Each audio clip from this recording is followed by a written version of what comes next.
Hello student, कैसे हैं आप लोग। आशा करता हूँ आप लोग अच्छे होंगे।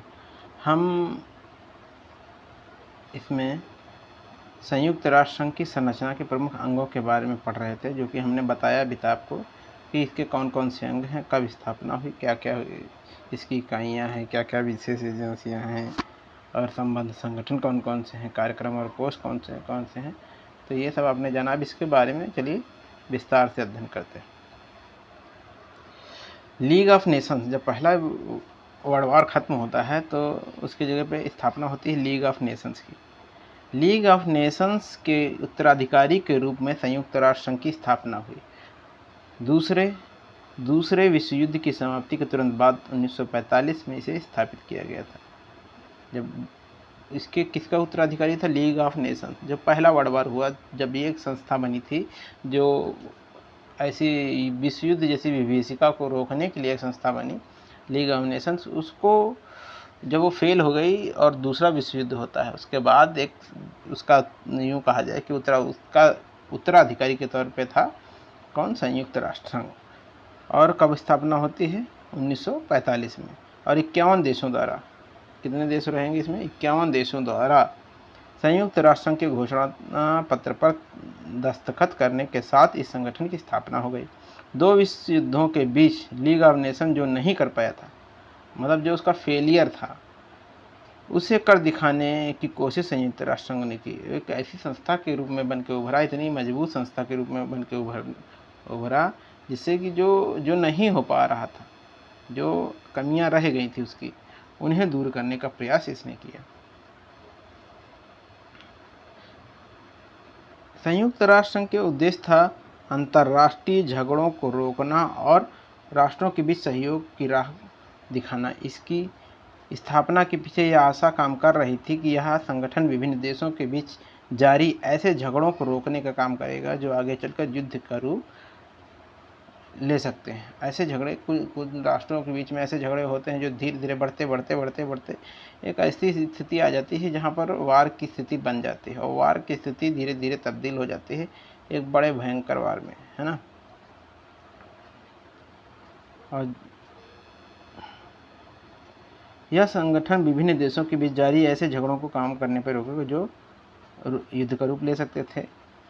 अगर युद्ध छिड़ जाए तो शत्रुता के दायरे को सीमित करने का काम करेगा। अगर ये माना इसकी स्थिति है तो ये लोग इनके बीच में शांति समझौता कराने का कार्य जो है क्या करेगा? जो संयुक्त राष्ट्र संघ है या इसके सहयोगी मुल्क या देश हैं।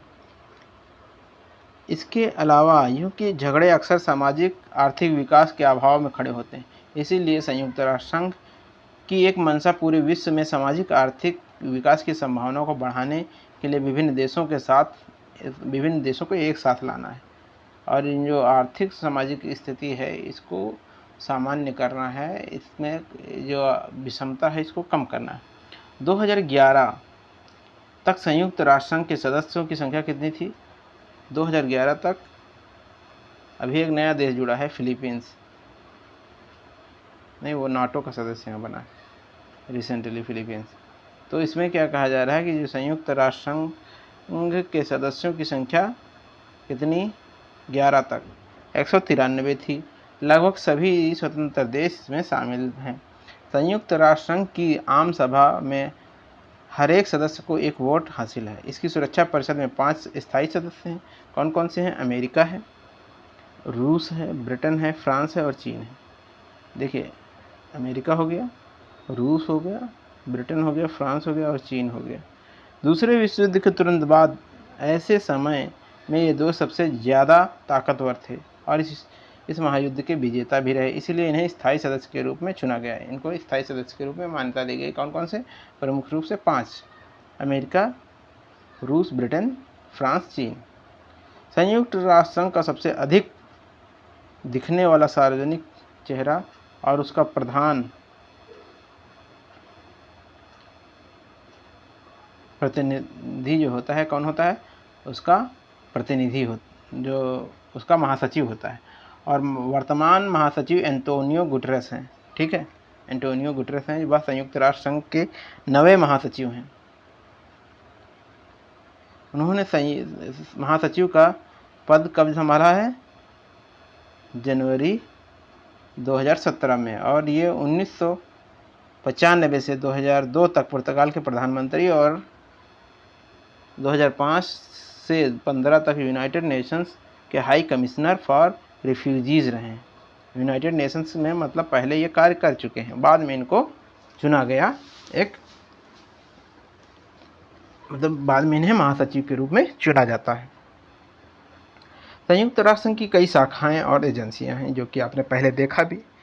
सदस्य देशों के बीच युद्ध और शांति तथा वैर विरोध पर आम सभा में भी चर्चा होती है और सुरक्षा परिषद में भी होती है।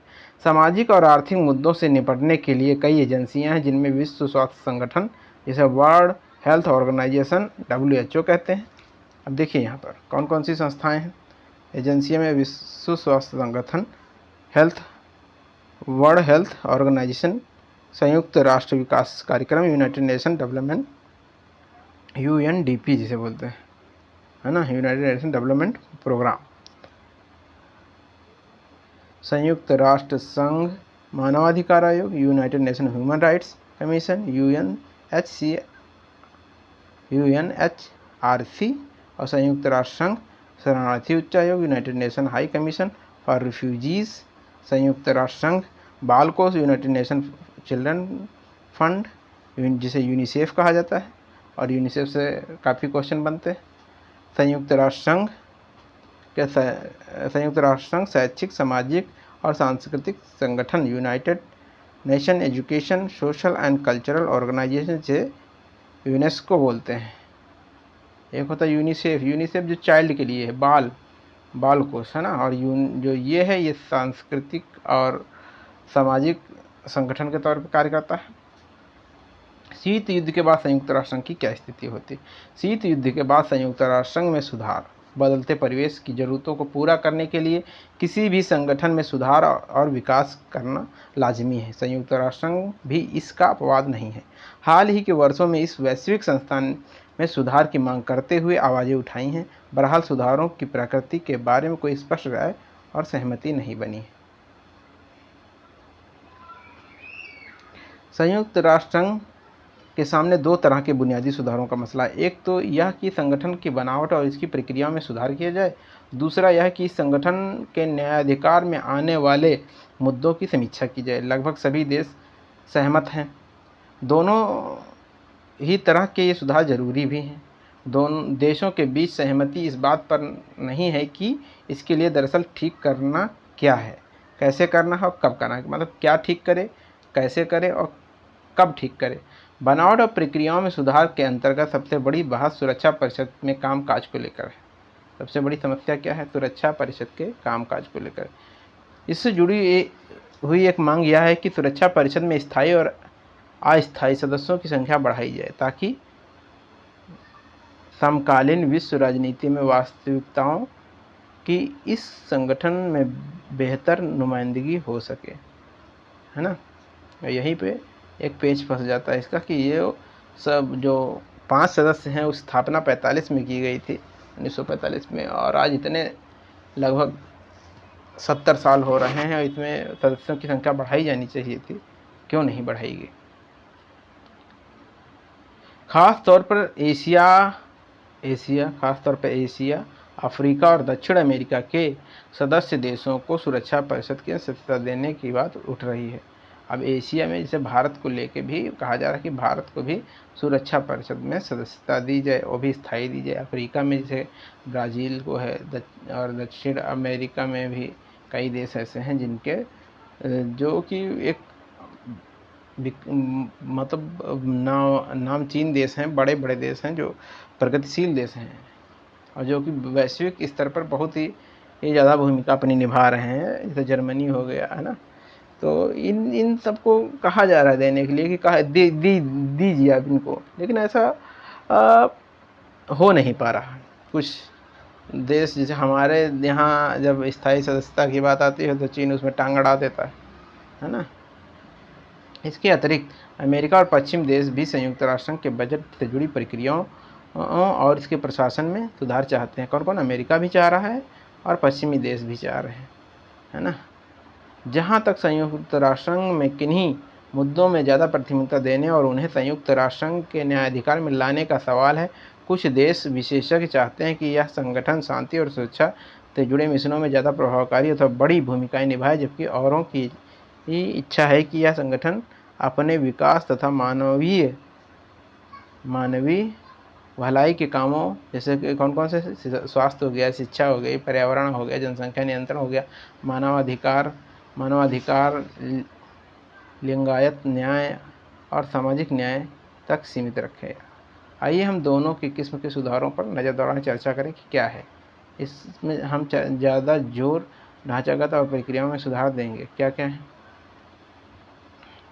चलिए देख लेते हैं। पहले इसमें देख लिया जाए, ये संयुक्त राष्ट्र संघ के सचिव हैं। पहले सचिव इसके ट्रेवेगली बने, जो कि नॉर्वे के थे 1946 से 1992 तक। वकील और विदेश मंत्री, कश्मीर को लेकर भारत और पाकिस्तान के बीच हुई लड़ाई में युद्ध विराम के प्रयास,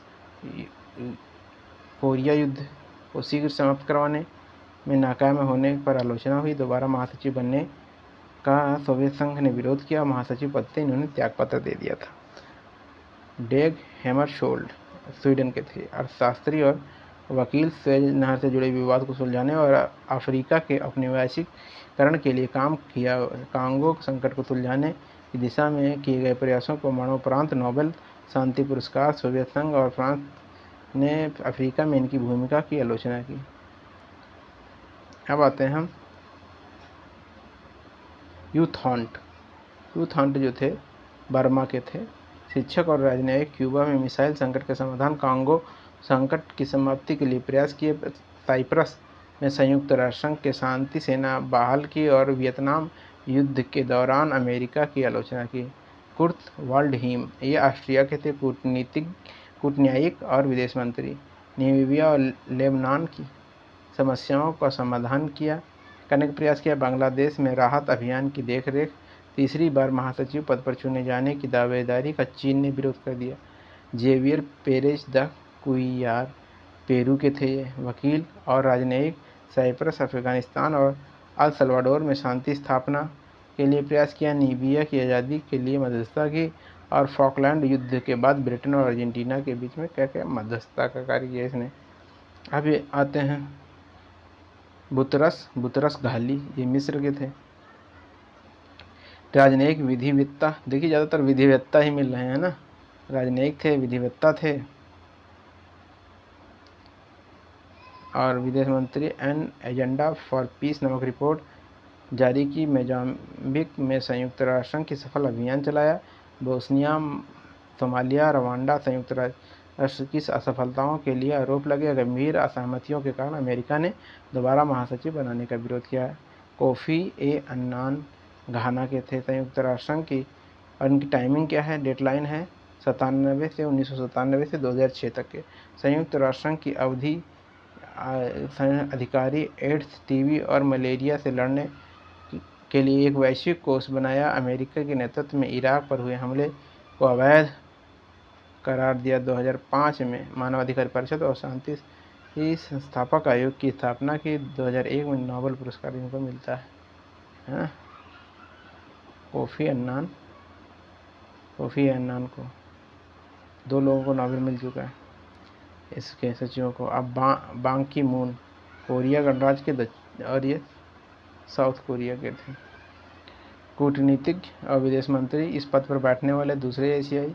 जलवायु परिवर्तन पर प्रकाश डाला। 77 जो सस्टेनेबल डेवलपमेंट के गोल्स थे और सब विकास के लक्ष्य पर ध्यान दिया। यूएन वीमेन के निर्माण के लिए काम किया। युद्ध वियोजन और परमाणु निःशस्त्रीकरण पर इन्होंने जोर दिया।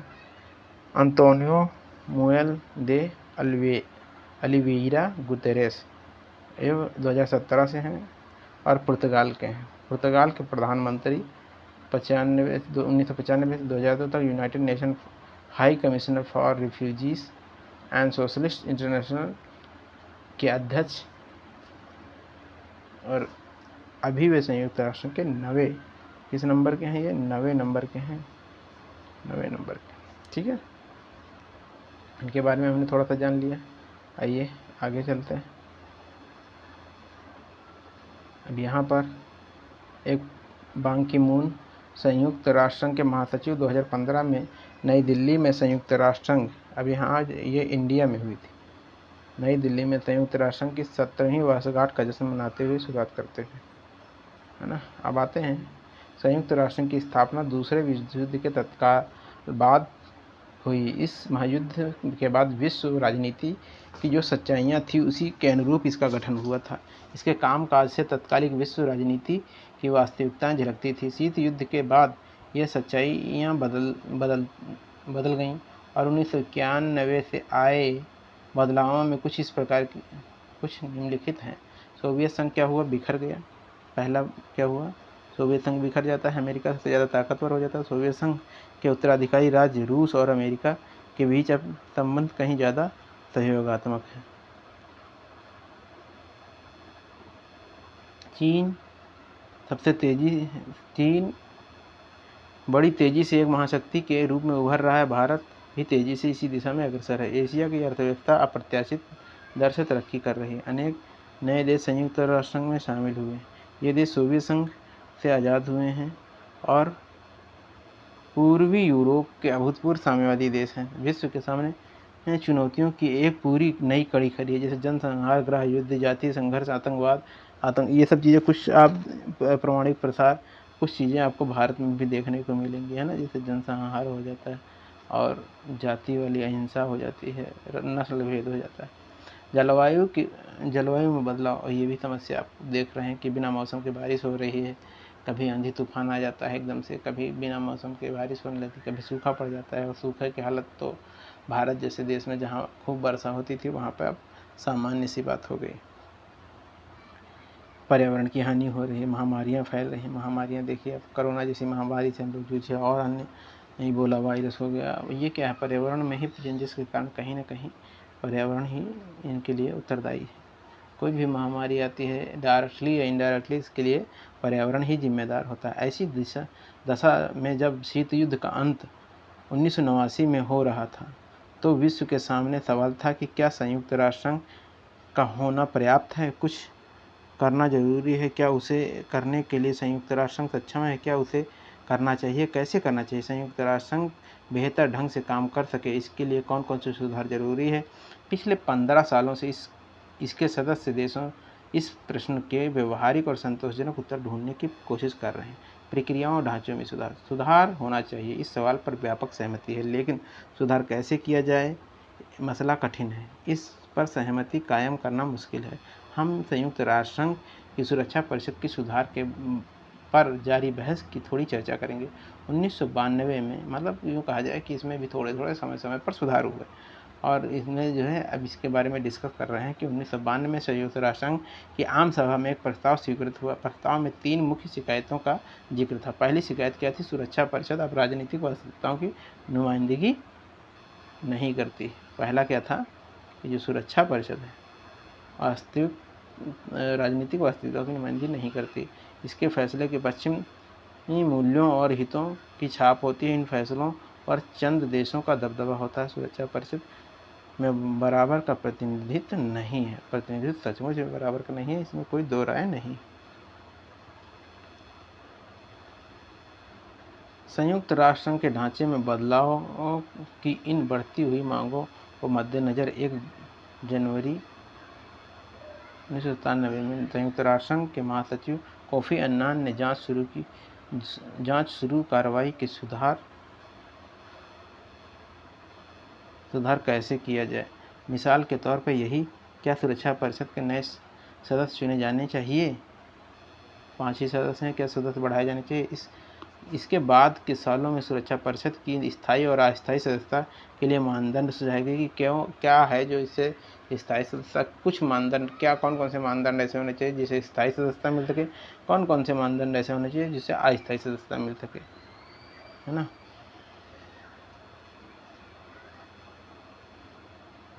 अब कौन कौन से थे? बड़ी आर्थिक ताकत होना चाहिए, जो कि भारत है। बड़ी सैनिक ताकत होना चाहिए, भारत में है। संयुक्त राष्ट्र संघ के बजट में ऐसे देश का योगदान होना चाहिए, भारत का है। आबादी के लिहाज से तो हम तो पहले नंबर पे आ गए, है ना, चाइना से भी आगे होगा। ऐसा देश जो लोकतांत्रिक और मानवाधिकारों का सम्मान करता हो, हमारे देश में ऐसी कंडीशंस हैं। यह देश ऐसा हो कि अपने भूगोल, अर्थव्यवस्था और संस्कृति के लिहाज से विश्व की विविधता की नुमाइंदगी करता हो, हमारा देश भारत है। तो देखिए ये सब चीज़ें होते हुए भी अब बजट में देखिए यहाँ पे हिस्सा है और हमारे देश भारत का हिस्सा यहाँ पे है ना। हम मतलब कहीं ना कहीं चाहे थोड़ी सी हिस्सेदारी कर रहे हैं, हम कर रहे हैं उसमें, ठीक है। पहले नंबर पे हम जो है कौन सा देश है, चीन है, संयुक्त राज्य अमेरिका है, फिर चीन है, फिर जापान है, फिर जर्मनी है, यूके है और फ्रांस है ना। तो यूँ कहा जाए कि जो है फिर आगे की कंडीशन क्या है, अब यहाँ पे दिखाया गया है कि दूसरे विश्व युद्ध 1944 में विश्व बैंक की औपचारिक स्थापना होती है। कब हो रही है, विश्व युद्ध में 1944 में विश्व बैंक की स्थापना हो रही है। विश्व बैंक की औपचारिक स्थापना होती है। इस बैंक की गतिविधियाँ प्रमुख रूप से विकासशील देशों से संबंधित है। यह बैंक मानवीय विकास, शिक्षा, स्वास्थ्य और कृषि, ग्रामीण विकास, सिंचाई, ग्रामीण सेवाएं, पर्यावरण सुरक्षा, प्रदूषण की कमी, नियमों का निर्माण और उन्हें लागू करना, आधारभूत ढांचे, सड़क, शहरी विकास, बिजली, सुशासन, कदाचारों का विरोध, विधिक संस्थाओं का विकास के लिए काम करता है। यह अपने सदस्य देशों के लिए आसान ऋण मुहैया कराता है। कोई भी देश जो इसका सदस्य है वो यहाँ से ऋण आराम से ले सकता है, ब्याज मतलब यहाँ से उधारी ले सकता है। ज़्यादा गरीब देशों को ये अनुदान वापस नहीं चुकाने पड़ते। जो बहुत ज़्यादा गरीब हैं जैसे, तो उन्हें ये अगर जो अनुदान मिल जाता है तो इन्हें वापस नहीं देना होता है। इस अर्थ में संस्था समकालीन वैश्विक अर्थव्यवस्था से प्रभावित है। अब इन मानदंडों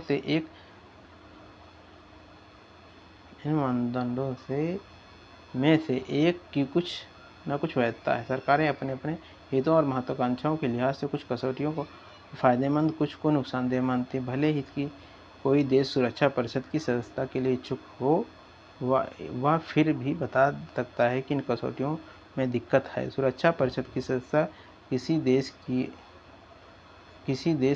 अर्थव्यवस्था कितनी बड़ी होनी चाहिए अथवा इसके पास कितनी बड़ी सैन्य ताकत होनी चाहिए, कोई राष्ट्र संयुक्त राष्ट्र संघ के बजट में कितना योगदान करे कि सुरक्षा परिषद की सदस्यता हासिल करे, कोई देश विश्व की बड़ी भूमिका निभाने की कोशिश में रहा हो तो उसकी बड़ी जनसंख्या इसमें बाधक या सहायक है। अगर लोकतंत्र और मानवाधिकार के प्रति सम्मान की कसौटी हो तो इस मामले में बेहतरीन रिकॉर्ड वाले देशों की कतार लग जाएगी कि जो बेहतरीन इन मानकों पर खरे उतरते हैं। सवाल यह है कि क्या ये देश परिषद के सदस्यों के रूप में प्रभावकारी होंगे। इसके आगे सवाल यह भी है क्या प्रतिनिधित्व के मसले को कैसे हल किया जाए, है ना। कहा जाए कि कोई विश्व की सभ्यता या संस्कृति के आधार पर बांटकर कैसे देखा जा सकता है। जब किसी देश की राष्ट्र के भीतर विभिन्न सांस्कृतिक धाराएं उपस्थित हों, जैसे भारत के भीतर है क्या है, विभिन्न तरह की आपकी सांस्कृतिक धाराएं उपस्थित मिल जाएंगे, है ना। तो इस प्रकार किसी भी एक मसला संस्था की प्रकृति को बदलने का था।